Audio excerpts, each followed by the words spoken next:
先有雷子喺派台相度見到佢坐喺牆角，喊到個鼻都紅晒。人已活到這刻，情緒亦慣了。如若再遇到痛苦，理應懂察照。誰也受過創傷，沒多不得了。若流淚也不要亂叫，難過就去痛哭，愉快就要笑。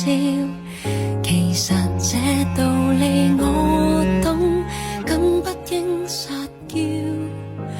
求救若有等級，未到慘不了，為何我卻感到累了？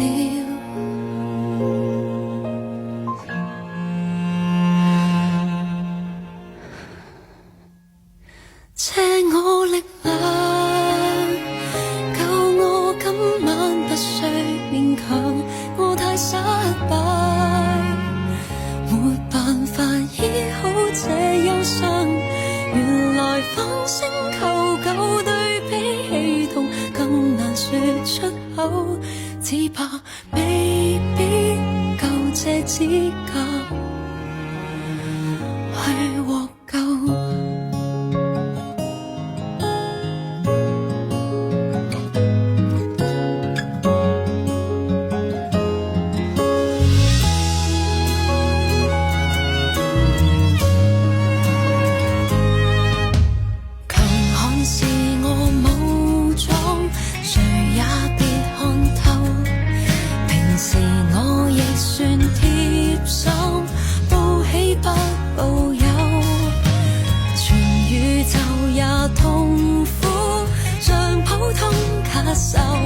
不需太矯情，都可讀過添傷口。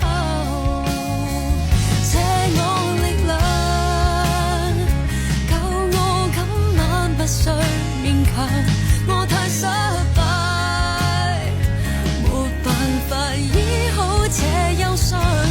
原來放聲求救對比氣痛更難說出口，只怕露出我的陰暗，得不到理解更醜。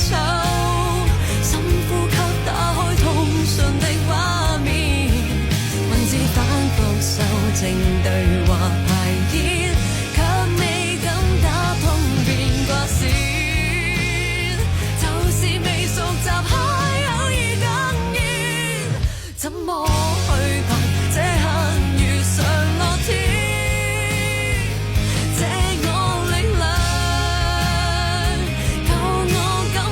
手給你抱，放棄包袱，活下去讓彼此互幫。原來我敢求救已經足以被勇氣治好，相信我會做到，相信我會做到。等一天我可還給你擁抱，喺適當嘅時候加上 strings 拉入心坎，嚟自陳蕾嘅新歌《求救的勇氣》。